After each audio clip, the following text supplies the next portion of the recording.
At gumaling ang lahat. Mabiyayang araw ng Lunes, kapanalig, kapistahan ngayon ni Santa Apolonia. Ito po si Sister Rose Agtarap ng Daughters of St. Paul para sa mabuting balita. Pagnilayan natin ang Ebanghelyo ayon kay San Marcos.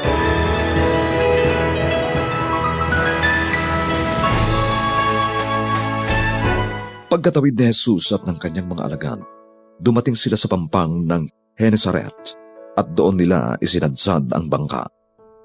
Paglunsad nila ng bangka, nakilala si Jesus ng mga taga roon at patakbo nilang ipinabalita ito sa lupaing yun. Kaya dinala nila ang mga may sakit na nasa higaan kung saan nila mabalitaang naroroon siya. At saan man siya lumakad, sa mga layon man o sa bayan o sa bukid, inilalagay nila sa mga liwasan ang mga may sakit at nakikiusap sa kanya na mahipo man lamang sana nila ang laylayan ng kanyang damit at gumaling ang lahat ng humipo rito.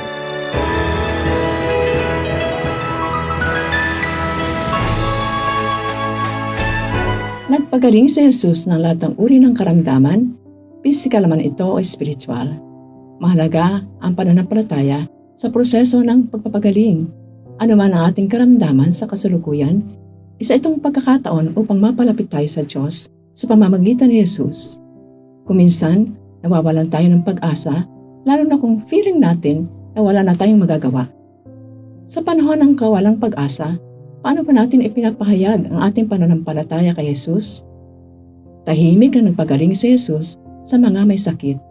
Wala siyang sinabi at ang mga tao ay tahimik ding sumunod sa kanya upang magpagaling. Walang katagang binitawan si Jesus at wala ring nabanggit na mga kataga ang mga taong sumusunod sa kanya. Ngunit gumaling sila. Kung taos-puso ang ating pagtitiwala sa Diyos, gagaling tayo. Patuloy na nakikipag-ugnay sa atin ang Diyos at patuloy siyang nag-aanyaya sa atin na sundan siya. Nagmamalasakit siya sa mga naghihinagpis at nagdurusa.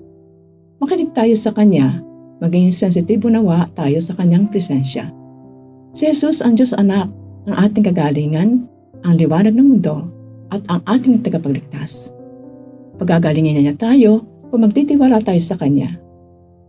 Panginoon, tulungan mo po kami maging sensitibo sa iyong mapagmahal at mapaghilom na presensya. Amen.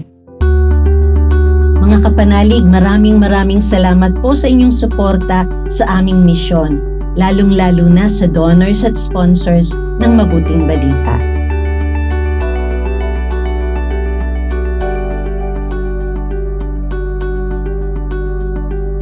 Subscribe, like, share, and follow po lines sa aming social media accounts. Patuloy po kaming humihingi ng inyong love offerings at donasyon upang maipagpatuloy namin ang programang ito at iba pang mga proyekto sa pagpapalaganap ng mabuting balita. Maaari niyo pong ipadala ito sa aming donations channels.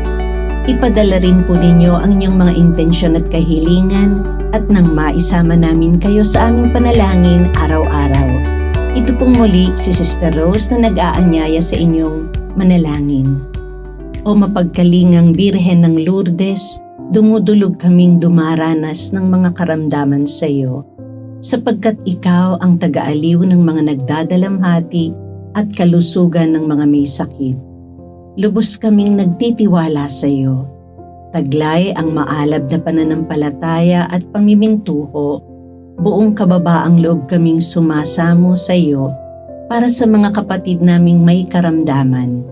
Ilayo mo sila sa panganib at ibangon sa banig ng karamdaman upang sila'y makabalik sa paglilingkod sa iyong anak na nabubuhay at nagahari magpakailanman.